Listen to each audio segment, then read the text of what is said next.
गुज़श्ता दिनों एक अहम पेशरफ्त अचानक हुई है कि वज़ीर आज़म का चौधरी निसार से मिलना, फिर उसके बाद क्या सराहियाँ की गई कि शायद चौधरी निसार आने वाले दिनों में कोई नए मुमकिना निज़ाम का हिस्सा हो सकते हैं। फिर साथ ही एजाज सैयद की सदर जरदारी के हवाले से खबर ने भी तहलका मचाया और वो उस पर भी कायम है कि जरदारी साहब को हटाया जाएगा। आपकी नज़र में ये सिर्फ टेस्टर है, अफवाहें हैं, क्या है, इनमें कोई हकीकत है? नहीं, देखिए, जहाँ तक है चौधरी निसार और शहबाज शरीफ साहब की मुलाकात, चौधरी निसार साहब बड़े ज़ीरक सियासतदान हैं, इज़्ज़त वाले हैं, इज़्ज़त वाले आदमी हैं, इज़्ज़त आबरू वाले आदमी हैं। तो वो उनको पता है कि पानी के ऊपर से, पुलों के ऊपर से पानी गुजर चुका है, अब उनकी कोई वापसी ना वो आना चाहते हैं ना वो आएंगे। हो सकता है बेटे को वो आगे बढ़ाएं। जहाँ तक एजाज सैयद की खबर है, मैं एजाज सैयद से मेरी बात भी हुई है, वो कायम है कि उन्होंने ऐसे डॉक्यूमेंटेशन देखी है जिसमें कि सदर जरदारी साहब को हटाकर एक बाख्तियार सदर आएगा, ताकतवर सदर आएगा। इसके अलावा आसिफ बशीर की खबर है कि उन 6 जजों से, जो इस्लामाबाद हाई कोर्ट के 6 जज जो हैं, जो ख़त भी लिखते रहते हैं, आवाज़ उठाते रहते हैं, उनके खिलाफ रेफरेंस आने वाले हैं या उनके खिलाफ डिसिप्लिनरी एक्शन होने वाला है। तो बहुत सारे फ्रंट्स पे चीज़ें वो इस तरह गर्दिश कर रही हैं। तो जाहिर है ये चीज़ें हैं, जब आपके पास ताकत आती है तो फिर आप समझते हैं कि वो क्यों सर उठा हुआ है या वो क्यों बोल रहा है, तो ये होता है। बिल्कुल sir, last question, Imran Khan साहब का सियासी मुस्तकबिल आप क्या देख रहे हैं? इमरान खान का ही तो सियासी मुस्तकबिल है, और किसका इस मुल्क में सियासी मुस्तकबिल? मैं सियासी मुस्तकबिल की बात कर रहा हूँ। कोई है जिसका सियासी मुस्तकबिल है? नवाज शरीफ साहब का कोई है सियासी मुस्तकबिल, मुस्लिम लीग का सदर होकर भी? आसिफ अली जरदारी साहब का कोई है सियासी मुस्तकबिल, मुल्क का सदर होकर भी? शहबाज शरीफ का कोई है सियासी मुस्तकबिल, वज़ीर आज़म पाकिस्तान होकर भी? मरियम नवाज साहबा का कोई है सियासी मुस्तकबिल? बिलावल भुट्टो का कोई है सियासी मुस्तकबिल?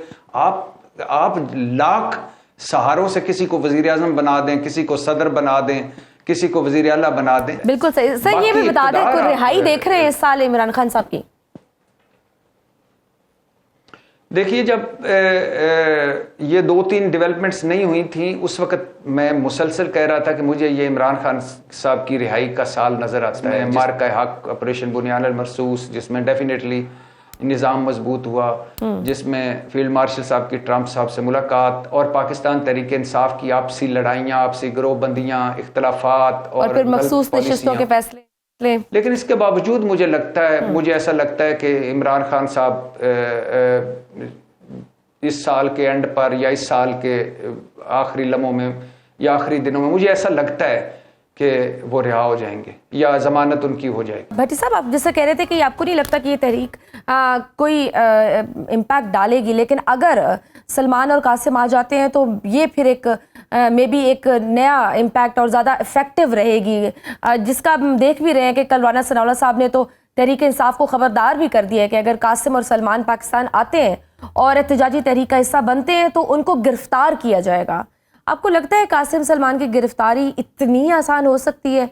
क्योंकि एक तो वो पाकिस्तान के शहरी नहीं है, दूसरा उनका जो पीछे बैकग्राउंड है इतना स्ट्रॉन्ग। इमरान खान का हर गुजरता दिन, 5 अगस्त को उनको 2 साल हो जाएंगे, हर गुजरता दिन इम्पैक्ट डाल रहा है। अच्छा, हर गुजरता दिन जो ये हुकूमत करती जा रही है कि 26वीं यानी तरमीम, पीका एक्ट, जमहूरियत, सिविलियन बालादस्ती, वोट की इज्जत जो नीचे जा रही है, पार्लियामेंट का तकद्दुस। अब जैसे कल 2 जून को एक FIA ने इंक्वायरी शुरू की, साइबर क्राइम इन्वेस्टिगेशन अथॉरिटी ने एक जुडिशल मजिस्ट्रेट के पास गए, उन्होंने किसी को सुने, देखे, बुलाए बगैर 27 YouTube चैनल्स बंद कर दिए। तो हर गुजरते दिन के जब ताकत में बंदा होता है तो ताकत में होके तो फिर वो बड़ी इस तरह की हरकतें करता है, और ताकत जो होता है, ताकत ही सबसे बड़ी आपकी कमजोरी होती है। तो इम्पैक्ट तो पाकिस्तान तहरीक इंसाफ का है, वाहिद सियासी जमात है तमाम तर जितने नामसाद हालात के मुताबिक। हाँ, ये मैंने ज़रूर, मेरा पहले दिन से ये मानना है कि ना तहरीक इंसाफ को ये हुकूमत ख़त्म कर सकती है, खा इनके पास 4/3 अक्सरियत आ जाए और ये 10 साल भी लगे रहे, ना ताकि पाकिस्तान तहरीक इंसाफ सड़कों पर आकर हुकूमत गिरा सकती है। इम्पैक्ट بالکل ہے امپیکٹ ہے, لیکن وہ جو نتائج حاصل کرنا چاہتی ہے وہ نہیں حاصل کر سکتی ایون اس احتجاج سے بھی. سر پی ٹی آئی کے پاس تو مولانا فضل الرحمان سے اتحاد کا بھی اچھا موقع تھا, کافی وقت بھی ملا. مولانا فضل الرحمان کو سیاست سے مائنس نہیں کیا جا سکتا, ان کا دباؤ موجودہ حکومت پر بھی ہوتا ہے, مگر پی ٹی آئی قیادت جے یو آئی کے ساتھ اعتماد پیدا کرنے میں ناکام رہی. جو تحریک تحفظ آئین بنائی گئی وہ بھی کوئی اثر نہیں دکھا سکی. تو اب کیا پی ٹی آئی سولو فلائٹ لے کر احتجاجی تحریک چلائے گی؟ مولانا صاحب اور پاکستان تحریک انصاف اگر ایک ہو جائیں تو وہ کیا کہتے ہیں کہ حکومت کی وہ بنیادیں ہل جائیں, کیونکہ بڑا امپیکٹ ہے دونوں کے, دونوں اسٹریٹ پاورز دونوں کے پاس ہے اور دونوں مؤثر آواز ہیں جی. لیکن ایک تو دونوں کے درمیان سالوں کا بلکہ دہائیوں کی تلخیاں ہیں اور بہت بڑی تلخیاں ہیں. دوسرا دونوں خیبر پختونخوا میں جو ان کا حلقہ انتخاب ہے. تیسرا علی امین گنڈا پور صاحب اور مولانا صاحب کا ایک حلقہ ہے, اور علی امین گنڈا پور صاحب کی بجائے اگر پرویز خٹک ہوتے وزیر اعلیٰ تو بہت حد تک مولانا صاحب اس وقت پاکستان تحریک انصاف کی طرف آ چکے ہوتے. چوتھا, مولانا صاحب بڑے گراؤنڈ ریالٹیز, میں نے پہلے بھی آپ سے ایک مرتبہ بات کرتے ہوئے کہا تھا کہ سب سے پاکستانی سیاست کی گراؤنڈ ریالٹیز 2+2 کے وہ سیاستدان ہیں. وہ کبھی بھی اس طرح نہیں کریں گے کہ اپنا وزن حکومت کے کھاتے میں مکمل ڈال دیں یا اپنا وزن پاکستان تحریک انصاف کے کھاتے میں مکمل ڈال دیں. وہ جب بھی کوئی اس طرح کا معاملہ آتا ہے وہ اپنی ریلیونس بناتے ہیں اور ریلیونٹ رہتے ہیں, اور اب پھر ریلیونٹ ہو گئے ہیں. کیوں؟ ایک سینٹ میں 2/3 اکثریت کے لیے حکومت کو مولانا صاحب کی ضرورت ہے. دوسرا, اگر کوئی ایڈونچر کرنا ہے خیبر پختونخوا میں تو مولانا صاحب کی ضرورت ہے, جہاں ان کی اب 18-19 سیٹیں ہو چکی ہیں. تو مولانا صاحب نے کہہ دیا ہے نا کہ میں اس چیز کا حصہ نہیں بنوں گا,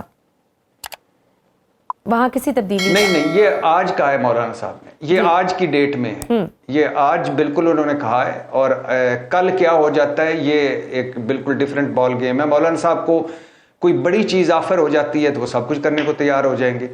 تو اگر سی ایم شپ آفر ہوتی ہے بنیادی طور پر اس جی میں نے کہا اگر انہیں سی ایم شپ آفر کی جائے تو پھر شاید وہ کنسیڈر کر لیں.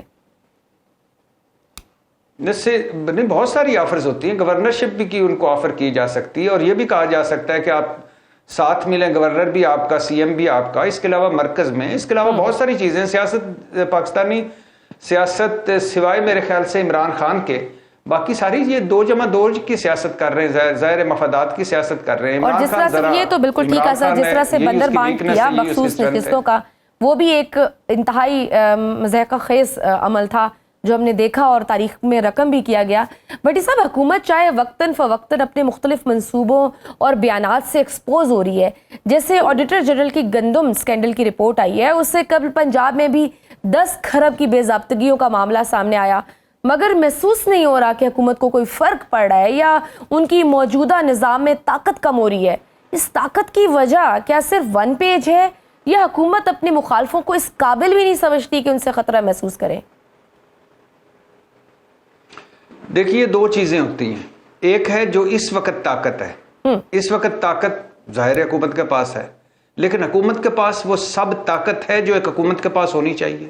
بالکل بھی نہیں ہے. آپ کہاں پہ ایکسپوز نہیں ہوئے. 26ویں آئینی ترمیم, عدلیہ کے فرنٹ پہ آپ ایکسپوز ہو گئے. یہ جو 6 جج ہیں اسلام آباد ہائی کورٹ کے, جو کبھی دباؤ اور برداشت پہ خط لکھ رہے ہیں, کبھی کہہ رہے ہیں کہ یہ جو آپ ججوں کے تبادلے کر رہے ہیں یہ آئین سے کھلواڑ ہے, ایکسپوز ہو گئے. ہر وقت باخبر رہنا وقت کا تقاضا ہے, بر وقت باخبر رکھنا ہمارا فریضہ ہے. ابھی سنو نیوز کے یوٹیوب چینل کو کریں سبسکرائب, بیل آئیکن پہ کریں کلک, اور ملکی اور غیر ملکی خبروں سے رہیں باخبر, یقین کے ساتھ.